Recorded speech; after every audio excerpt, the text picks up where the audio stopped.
Hello, everyone, and welcome to our January 1st Friday webinar. This month, we have Ryan Hill from University of Alaska, Anchorage, and he is the current PACURH advisor for our region. Just a few reminders that during the chat or during the webinar, there's the chat function on the bottom or side of your screen. As long as you log into a Google account, you'll be able to chat with us and interact, and we can take questions at there anytime, and then you'll be able to ask questions at the end. Also at the end, we'll have a assessment that I'll put in the chat as well, so make sure you get logged in and fill that out at the end. But at this time, I'm going to give it over to Ryan, and he's going to start our webinar. All right, good morning, everyone. This is Ryan and up in Anchorage. I hope you all are doing well and enjoying 2019, the first 4 days of it at least. I'm looking forward to the weekend. Thank you so much, Andrew, for all of your help, and NWACUHO for asking me to host this webinar. Like Andrew said, I am the current advisor for PACURH, and I'll talk a little bit more about what that is and what that means towards the end of the webinar. But that PACURH is one of the 8 affiliates of NWACUHR, which is the student counterpart to NWACUHO or NWACUHO. PACURH envelops not just NWACUHO and most of NWACUHO, but also California as well. So the boundaries are a little bit different between in the student world, but NWACUHO, we work very closely with them. So I'm excited to be here and speak with you all today. So the topic of the conversation today is going to be advising student organizations.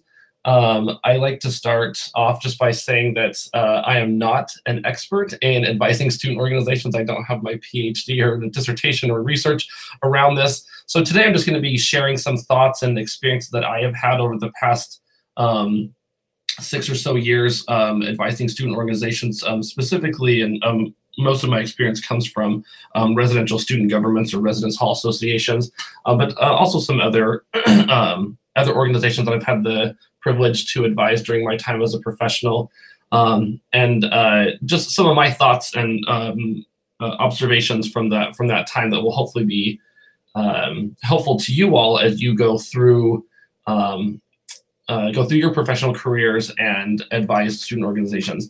I've always felt that advising student organizations is an area of professional life that is a big part of our professional lives as housing professionals, but one that we don't really get a lot of training in. And there isn't a lot of information out there. We get a lot of information about how to supervise and how to do conduct and how to do counseling and care outreach, but very little on actually advising student organizations. So we're kind of thrown into it. So I hope that today will be an opportunity for everyone to learn something and take some tangible ideas away on how to be better advisors, since that is a part of most professional jobs in housing. All right, well, let's get started. I have a little agenda for the day. There's a couple of things I'd like to accomplish. Just share some learning outcomes, do some introductions of who's on the call, talk about the role of advisors, fundamentals of advising, looking at the difference between advising and supervising and how they're the same and maybe how they're different slightly. What it's like to advise in 2019, just some thoughts there. And I'm going to share some updates from PACURH, and then we'll have a discussion and question and answer at the end. All right, and Andrew will be monitoring the chat. If anyone has questions throughout, feel free to ask questions or contribute thoughts if you have them. And Andrew, feel free to stop me if something comes in. I'd be happy to do that throughout the presentation. But we will have a dedicated question and answer at the end of the webinar. Okay, all right. Well, so I'm hoping that today that people will walk away from this learning about the role of advisors in student organizations within the context specifically of higher education. I'm also hoping that that the participants will learn about the difference between advising and students and supervising students. We'll be able to discuss the challenges of advising student organizations in 2019, and then receive some updates from PACURH and NACURH, which is the Pacific affiliate of college and university residence halls, and then NWACUHO, which is the National Association of College and University Residence Halls. So the Pacific is PACURH is our regional organization that I advise. Okay, so Andrew, if you could help me with this, I was hoping that people could just type into the chat box their name, their institution, what position you hold at your institution, and the organization that you advise, just to kind of help me gauge who's on the line and what experiences we're coming into this webinar with. Yeah, as people post that, I'll definitely read it off. I do know there's a little bit of I don't want to say, there's a few seconds where it uploads, so we'll give it a few seconds here just to see as people reply. I can go ahead. My name's Andrew Beck. I work at Washington State University.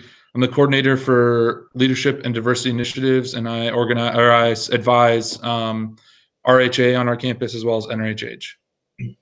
Awesome. Thank you, Andrew. I'm not seeing any other posts right now. I can go ahead and bring them up as people post them, though, if you'd like. Okay, awesome. Well, I'll go to the next slide, and I'll introduce myself as well and give people a little bit of time to type into the box that they want to share. So as Andrew said, my name is Ryan Hill. I work at the University of Alaska in Anchorage. My role here is the Associate Director of Residence Life, and I also am a residence coordinator, or like a hall director for a 6-building apartment complex, mostly upper-class students. And here on our campus, I advise our Residence Hall Association, and then, as stated before, the PACURH Regional Advisor. I've also had the opportunity to advise one of the chairs of a Greek letter organization, Phi Kappa Theta, since coming here to UAA. And I've been here for about 6 years. Any other participation yet, Andrew? Not that I'm seeing. Sorry, Ryan. Okay, no, that's totally fine. You don't have to share if you don't want to. But just if you want to share later, that would just be helpful for me to kind of understand who's on the line and what kind of context you're bringing into this webinar. So feel free to share if you'd like to later. But otherwise, let's go ahead and just delve right into the content here. So this will be another participation if anyone would like to participate. We're going to talk first about the role of organizational advisors, and I was hoping that if you were willing to share, just in one word, share with us what you think the most important role of an advisor is. So there's a lot of different hats that we as advisors wear, and I was wondering if you could just type into the chat box what you think the most important role or the most important hat that you wear as an advisor, just in one word. So we'll give you a couple of seconds to do that.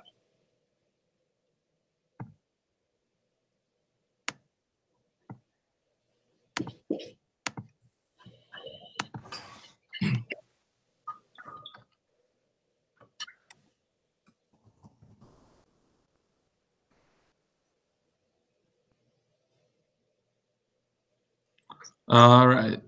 The words that I'm seeing on here are support, help, guidance, assistance, and advice. Awesome. I think those are wonderful, wonderful examples of some of the ones that I'm going to be talking about today. Maybe not those exact words, but I think that encompasses very well the role of an advisor in most organizations that we work within. So the first one that I wanted to talk about is the role of the organizational advisor being based on the needs of your organization.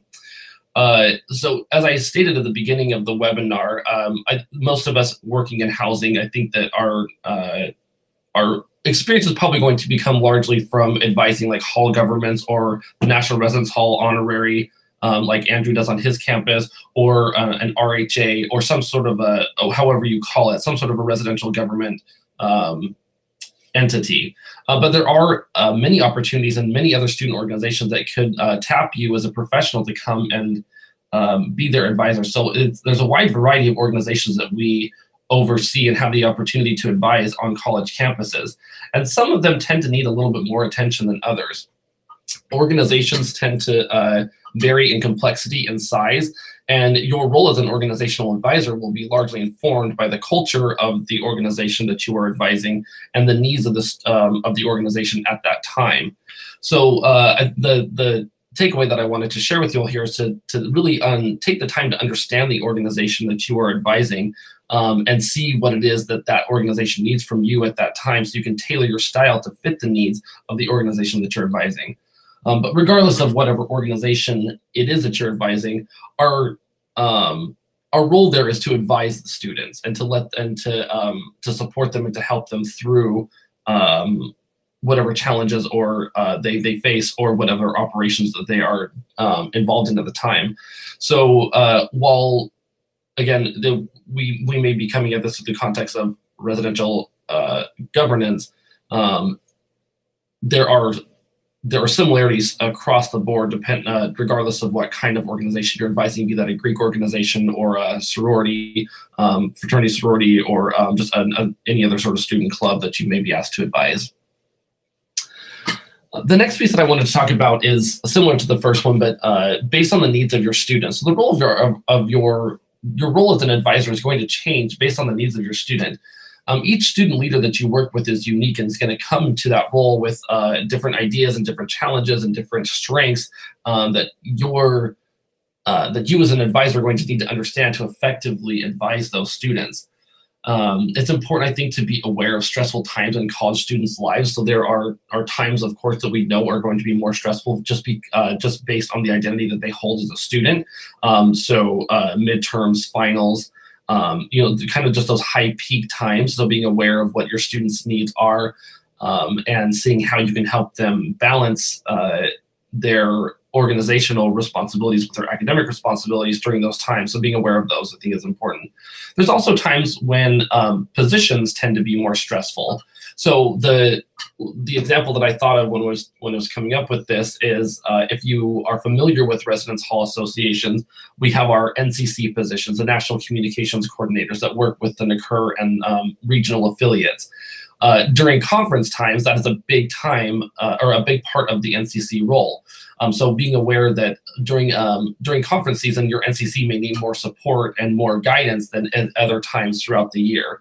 Or Greek organizations, if you're asked to advise a Greek organization, maybe during rush or recruitment, that could be a time that is more stressful and may need more of your attention than you would otherwise give it. So bottom line is, I think it's just important to get to know your students individually so you can be the best advisor for that student that you can be based on the needs that they have individually. Next, I wanted to talk about the role of an organizational advisor is bringing a holder of historical knowledge. Our student leaders tend to be in positions for 1 year, maybe 2, but it seems to be very rare that you get someone for 3 or 4 years. That might be a little bit more common in employment positions, but with student leaders, it seems like they're there for 1-year terms. So there's so much turnover happening, and the advisor is able to offer some stability because the advisor hopefully is not changing too much from year to year. One thing I've noticed is that ideas kind of tend to come into our organizations in cycles. So there are things that the RHA that I advise here right now is talking about that we did away with 2 or 3 years ago, and now they want to bring it back or change something that was just done. And I think that our role is to offer that historical perspective, talk about what has happened in the past and why things were set up the way that they were, but not using that as a way to squash ideas. Because just because something didn't work or was changed a couple of years ago doesn't mean that the organization or your institution is not in a different space, and that new approach may work, or that old approach that you're bringing back may work now. But our role is to be supportive and encouraging, but also being real with the students about what is possible, and again, explaining why things are the way that they are to give them that perspective so they can make the best decision possible. Universities are incredibly complicated systems, and so the students may need some help navigating that red tape, and your role as an advisor can be to help them understand the perspectives from the past so that they can make the best decisions in the future and for the future.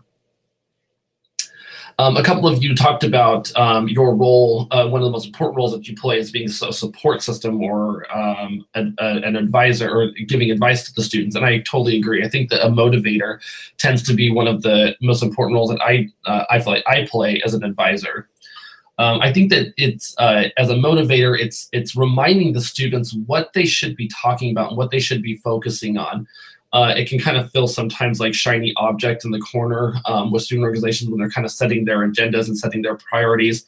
And reshifting that focus sometimes can be an important role that an advisor can play. One example that I would give about that is with the Residence Hall Association or residential student government. There can be a balancing act that you play between advocacy work and programming, and the role of your RHA may be different on your campuses if you have one. But sometimes I find myself having to remind the students that they are also a governing body, and that they are that one of their roles is to give a voice to the students, and it's not just to put on programs and to fund programs. So just kind of gently reminding them what their role is and motivating them in the right direction if they get a little bit off course. School also can be a big stressor in academic rigor and obligations that your students have. So motivating them to, when they become overwhelmed, helping them to find balance in their lives, it can be an important role that an organizational advisor plays as well in that motivation area. I also think that an organizational advisor kind of plants the seeds sometimes and starting the conversation and kind of putting out there some ideas, but then letting the students come to their own conclusions. One thing that I've had to learn as an advisor is understanding the power of the things that you say and of your suggestions on the students. Sometimes I would make a suggestion and they would take that as, okay, so we have to do this now, when that was not what I intended at all. I was just kind of putting some ideas out there and planting some seeds. But if you have a good relationship with your students, and they may see you as an authority figure, and so understanding how that can come across with that power dynamic that you have with the students, just being a motivator, but not necessarily telling them how to do things unless it comes down to a compliance issue. And then finally is kind of going along those same lines, the role of kind of leading from behind. And we'll talk about the differences between advising and supervising. And this is, again, my opinion. I think that the role of an advisor is more leading from behind, whereas the role maybe of a supervisor is walking with the students or maybe even ahead of the students in some ways. But advisors are really not supposed to be the leaders of these organizations. I noticed, and I think that I struggled with this as well when I was a new professional, understanding and doing that role switch coming out of undergraduate or graduate work where you were the student, you were the leader, and you were on the front lines of those organizations, and switching that mindset to becoming the advisor and more sitting in the back and listening and prompting and not actually being the person that is setting the agenda and the visioning and the goal setting can be a difficult thing. So to new professionals, I would just say kind of enjoy taking that back seat and letting someone else have that experience. I think that's why we went into this field, is to help students grow and to give them the opportunities that things like leadership and organizations can do for them, and just sit back and enjoy watching that growth happen. Being an advisor, the experience is not about you and about your experience. It is about creating experiences for students that are powerful and growth opportunities for them. If you are listening to this webinar and you are a supervisor of new professionals, understanding that dynamic and that switch that needs to happen that can be difficult for some new professionals, and helping your employees work through that will be an important role that you will play as more seasoned professionals, helping them navigate those feelings and experiences. So that is, in from my perspective, the role of an organizational advisor. Again, this may vary based on the needs of your organization and the needs of your specific students at that time, but these are just some of the fundamentals of the roles that we play in the organizations that we advise. So next, I'd like to go on to the fundamentals of advising and some of the tangible things that I think that we advisors need to have in our minds when working with the student groups that we do. The first one I want to touch on is budget. I think that this is one of those areas where if, as an advisor, if you do not have a good handle on your budget, that is one of the quickest ways for you to land yourself in hot water, and for your supervisor or a finance person at your institution to come and start asking you questions. And if you can't answer them, then that could reflect very poorly on you and on the organization. And ultimately, I think they're going to come to you if there are policies that aren't being followed, because students don't have quite that same level of responsibility to understand fiscal policies and to abide by fiscal policies as an advisor does. There are so many policies regulating money and the spending of money on college campuses, and it's going to vary by institution widely. So that's something that you as an advisor is going to have to understand and help the students navigate that process. At the same time, I think it's so important that students have the experience of handling finances. So that does what I'm saying is I'm not suggesting that you take over the treasurer or the finance officer role in your organization, but that should be one of your closest relationships is your treasurer or your finance person. Because this should be something that you are co-constructing together. The budget and the tracking of spending and the ledger should be something you two work together very closely on. This is a really wonderful experience that students can articulate on a resume that I think is very resounds with employers. When I was the treasurer of our Residence Hall Association at the University of Georgia where I went to undergraduate school, our budget was upwards of $100,000, and that's something that not very many students can come out of college saying that they have managed a budget of $100,000.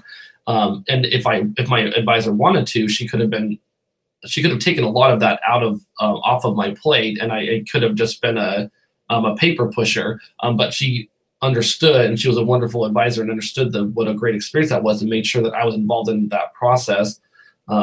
So we need, as advisors, we need to have a good handle on this and be there every step of the way with the budget, but making sure that it's still a student leadership role that gets played, that gets played out in your organization. Kind of along the same lines as budget, I would say governing documents is another area in which advisors can play a really key role, and really need to have a good grasp on what governing documents you have and what those governing documents say. Sometimes these documents can be very cumbersome and confusing for students. The language that we use in governing documents is very different from what you would text someone or even email someone. It is language that needs to be very clear and concise, and leave no room or little room, hopefully, for interpretation by individuals, so we're all on the same page. So you can help your students navigate these documents, understand these documents, interpret them, enforce them, and making sure that they are up to date. So sometimes the advisor will have to remind students that maybe an annual review of your documents is a good idea. That doesn't mean that you have to rewrite them every year, but I think that each year is probably a couple of amendments is appropriate. Governing documents, I don't think they're not meant to be overhauled very, very frequently, but there's probably a couple of things that can be cleaned up each year, and it's a good practice anyways, or a good process to review these documents with your students so that they have some sort of understanding of them anyways. So going through and seeing where the edits are is a way to just familiarize your students with the documents anyway. But another consideration I think the advisor can have, generally it's a president or some sort of a parliamentarian that has authority based on your governing documents to interpret them. And that's something that an advisor I think can really help with, because sometimes we just have to be flexible. You know, our governing documents really generally we have the ability to work around them if needed. And so helping a student or like a president or a chair of your organization understand when that's appropriate and when that's not appropriate, to be flexible with your governing documents is something that the advisor can really help with. All right, fundamentals of advising. Let's talk about compliance work. Universities are so complicated.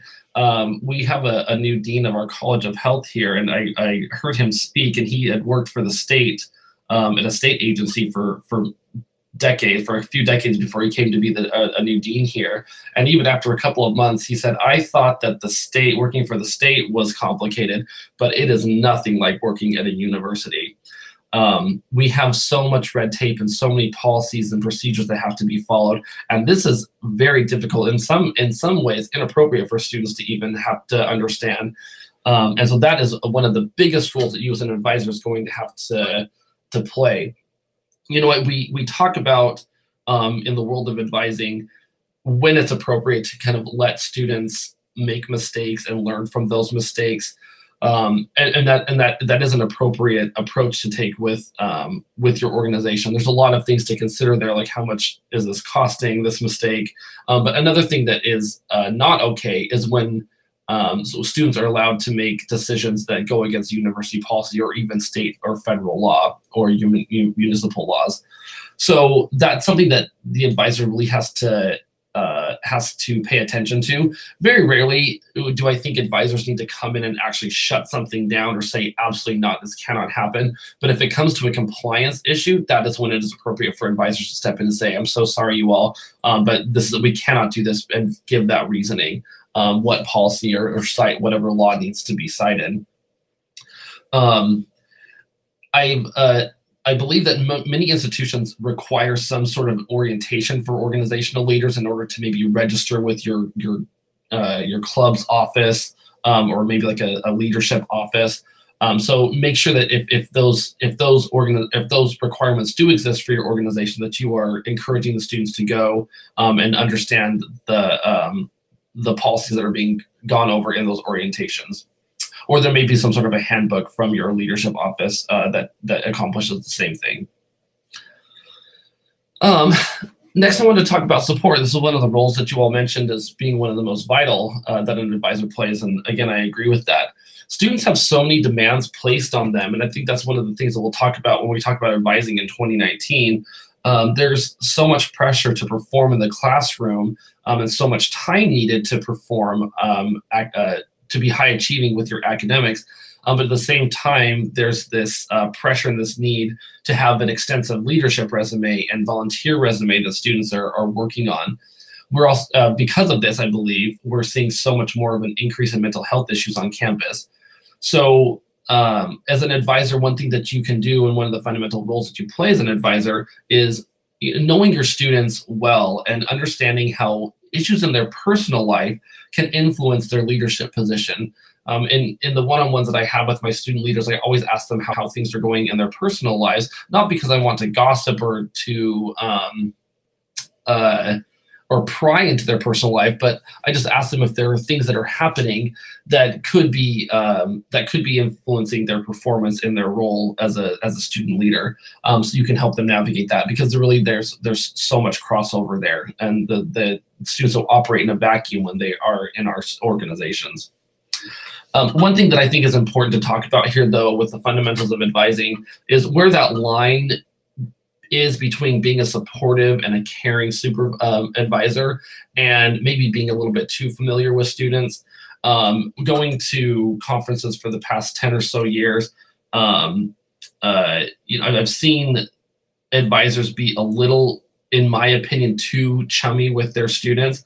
I think that it's important to always make sure that we are being professional in our relationship with our students, and kind of just understand where that line is of being friendly with your students and maybe being a friend, and when that kind of maybe crosses a professional boundary. Okay, sorry, I don't want to end on like a heavy note there on that one, but again, there's probably so much more we could talk about here.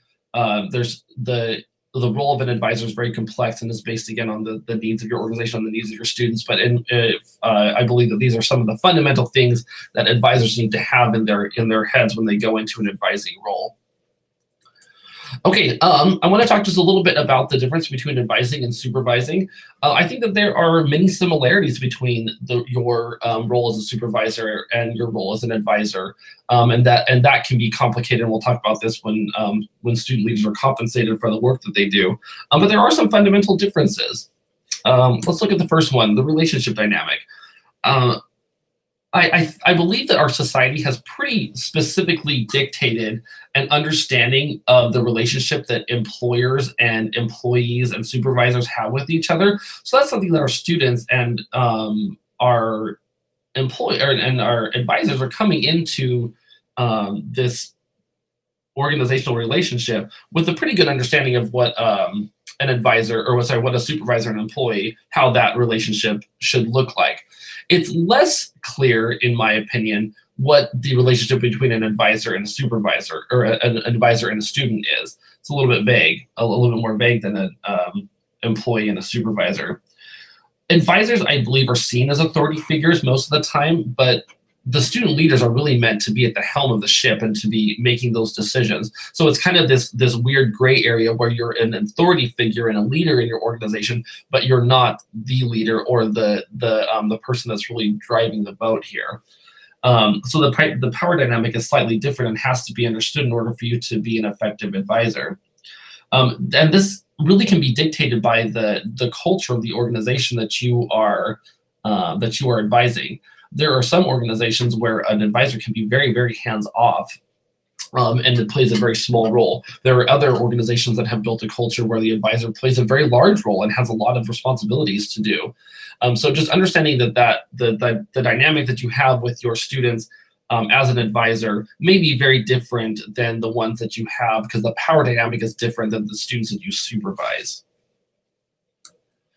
Next, compensation. So I alluded to this in the beginning of this slide, but there are student leader positions that tend to be compensated on our college campuses. Generally, the ones that I know about are residence hall associations or residential governing groups tend to be their leadership tends to be compensated, like a student government association or some the larger institutional student governance groups tend to be somewhat compensated.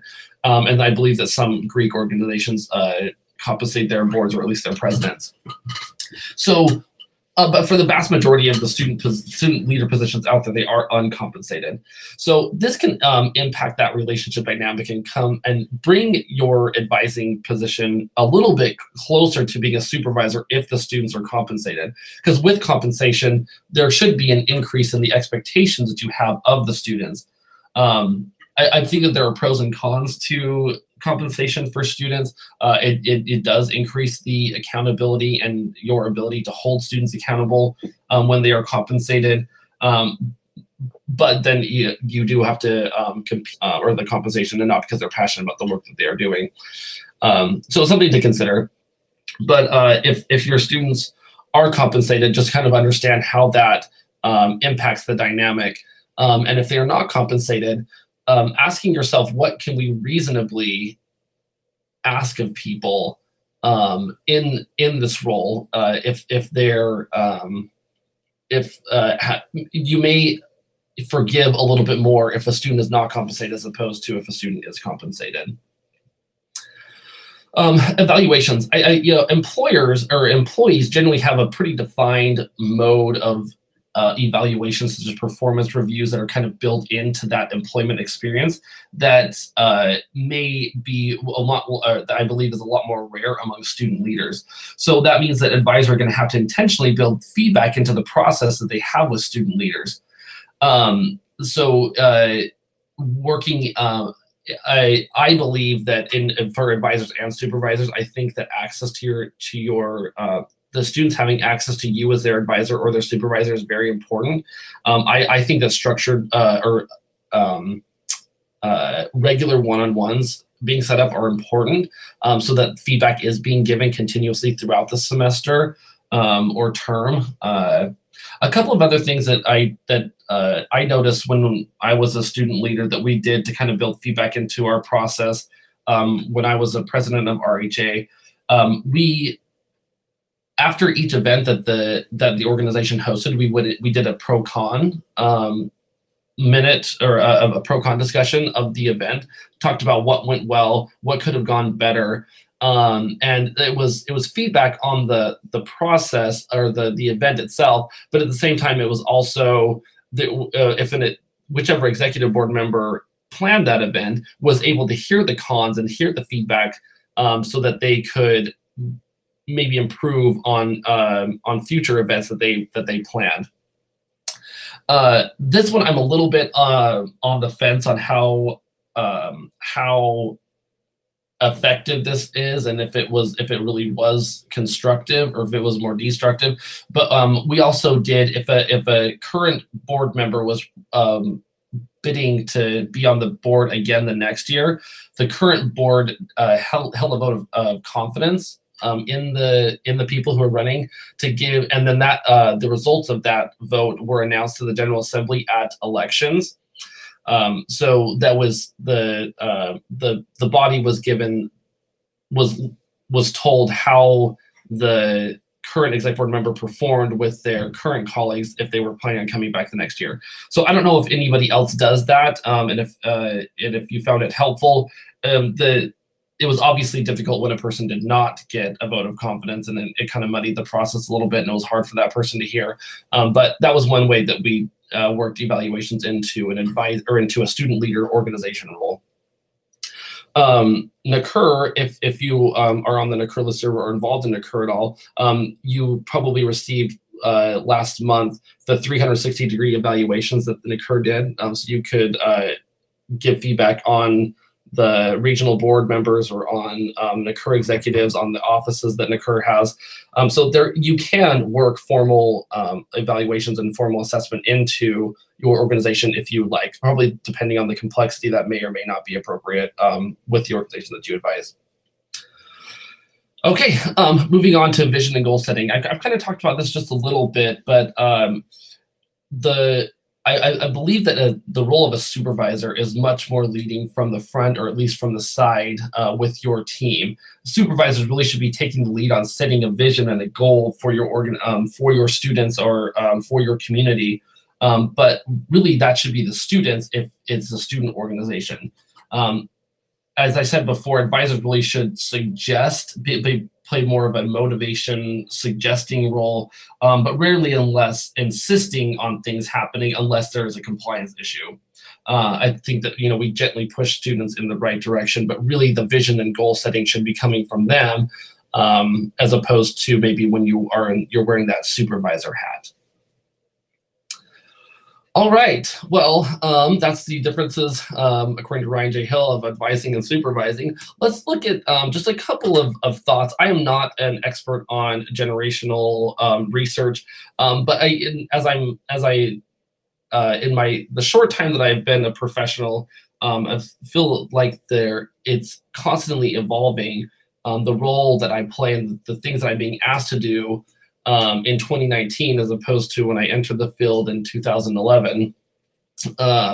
So I just wanted to kind of give a little head nod to some of the wonderful research and the work that's being done out there on understanding each generation and the differences between them.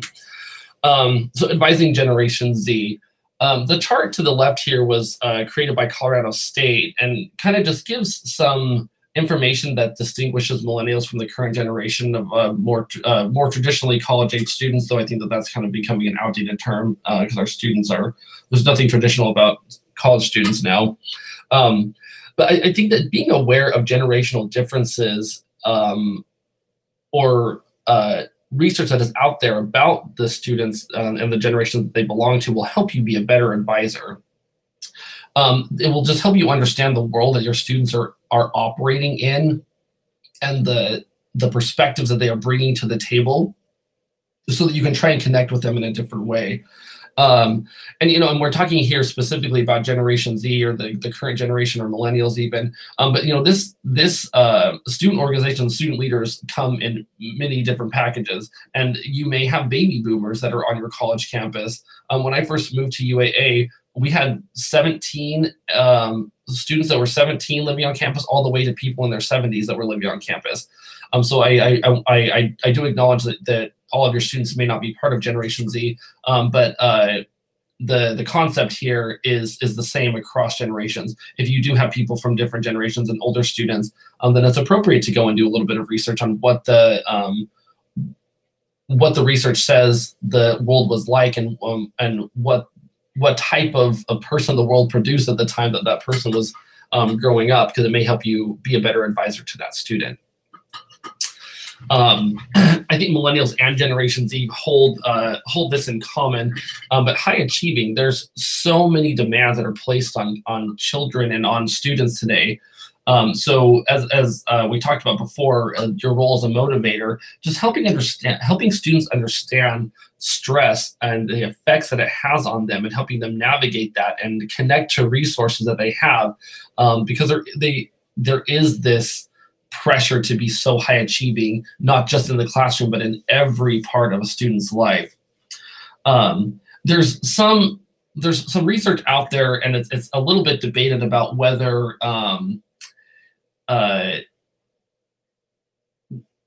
whether or not students should be involved in just a one or two organizations and have that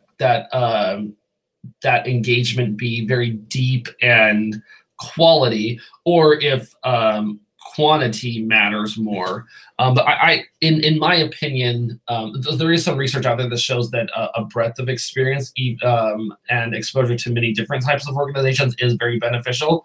But in my opinion, I think that for most students, really investing in a couple of organizations and a couple of leadership roles where they are very passionate and can really throw themselves into it is probably better than being able to just say that I was marginally involved in 13 organizations, so they have a bigger resume. So you know, that this could be different for each student, but kind of helping them navigate that quality over quantity debate could be helpful. You know, understanding what incentives work for different students, and that could be generationally informed as you go through that work. Figuring out how students prefer to receive feedback and praise. You know, there are some students that are very uncomfortable when they are praised in public, and there are some students who have a really hard time receiving constructive or difficult feedback. That doesn't mean that you shouldn't do it, but if they do have a hard time with that, maybe doing one of those sandwiches, the compliment sandwich, right? So where you start off with something that they're doing very well, give them that difficult feedback, but then end on a positive note. Other students, you may be able to just come and say, hey, Tommy or Sally, you need to step up in this area, and they're fine with that, and they appreciate that direct approach. Overall, though, I think that we see this in the student organizations that we advise. We see this in roommate conflicts, but there's a serious communication problem amongst many students and generationally, where students have a hard time talking to each other. They've grown up in a world that communicates digitally and through text messages, and so encouraging students when they are having issues with each other to try and resolve those issues and to communicate with each other, as opposed to always having you be the person to step in and do that, I think is going to be an important role that advisors can play. And then liability. You know, we live in a very litigious society now. Advisors do have a certain level of responsibility to know what is happening in their organization. There are some organizations out there that just need an advisor to put down on a piece of paper so that they are in compliance with their leadership office. But I think that advisors, you're taking on some risk in 2019 if you are too hands-off with your advising. So if you are asked or tapped to be an advisor for a student organization, I think it's very important that you ask them very clearly what they are expecting of you, and that they know if they say, hey, listen, we just need someone to put down on a piece of paper, I would come back and tell them, that sounds great, but I'm going to need to have some sort of involvement in this, because at the end of the day, if my name is on that piece of paper, I am responsible for what happens in this organization. And if you all end up hazing or getting in trouble with student conduct officers in an organization, I'm going to be called to the carpet. Knowing what's expected of you and letting them know what role you plan on playing, I think is going to be very important to protect yourself as a professional. If you were asked to advise a student organization and you were just not comfortable with it, it is okay to say no, and just help them maybe help them find another person that would be a better fit for them. I recently had an organization reach out to me that they just had ideas that were very different from what I hold personally, and I didn't think it would be a good fit for me. But I was able to go and try and ask in a couple of other professionals that I knew that maybe had similar beliefs that would be a better fit for them. And then finally, social media. I don't know if we can talk about 2019 without talking about social media. I think that this could just be a good way to try and connect with students using means that they understand and operating in a place where in the space where they're at. I am not the person to be talking about this because I'm terrible at social media. But I think that it is important to kind of just keep up on the trends and be creative and innovative in the way that you engage with your students, and social media can be a really strong tool in doing that.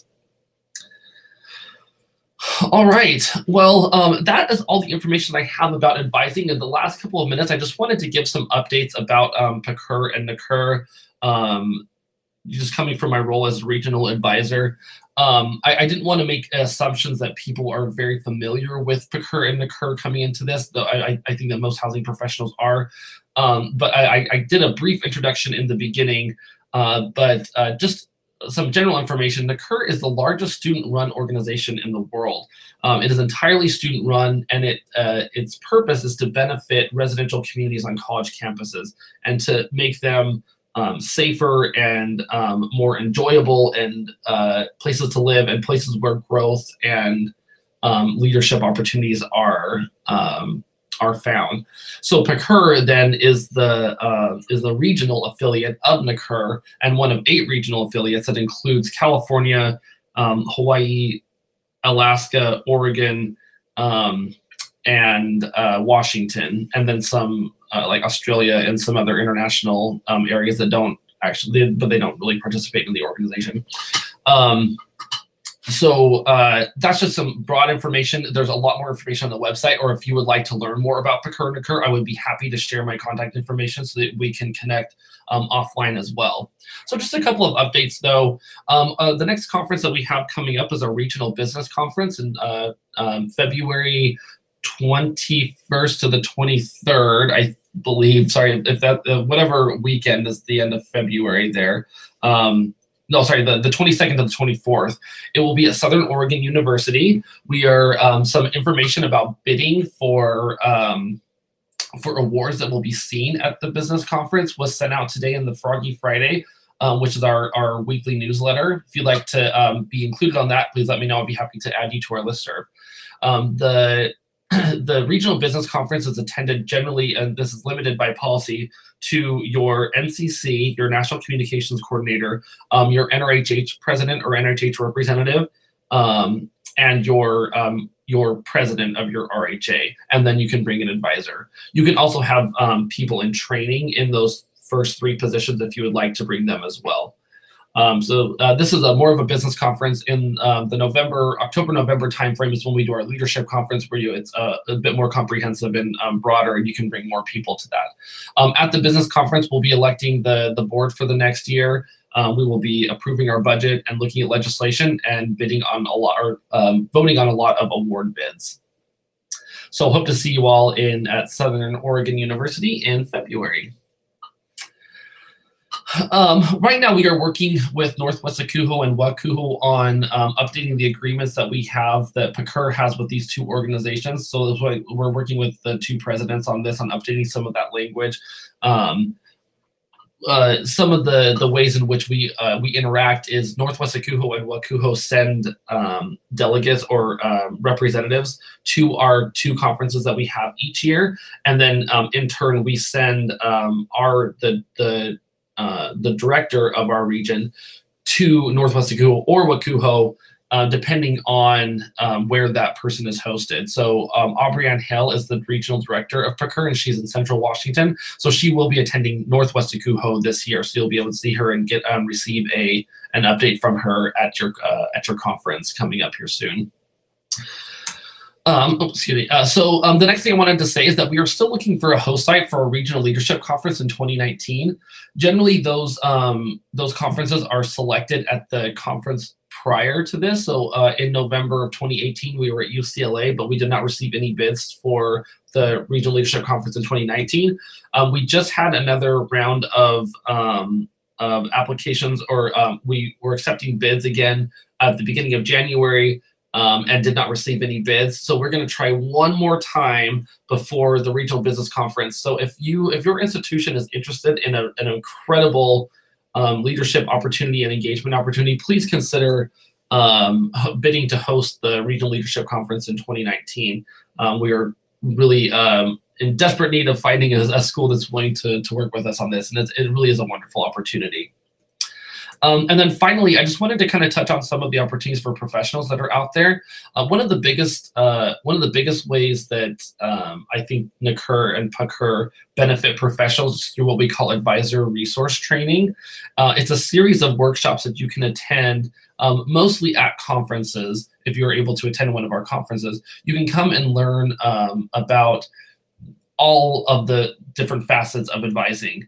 So I touched on a few of those things today, but we have a comprehensive program that includes, I think, 8 or 9 sessions. We have a level 1 and a level 2 that you can go through and receive experiential credit and actually be art certified by the time you are done with the program, to say that you have been trained by NACURH in the world of advising. As I said in the beginning of this webinar, this is I don't think that we get a lot of opportunities to learn how to be a good advisor and to learn what advisors do.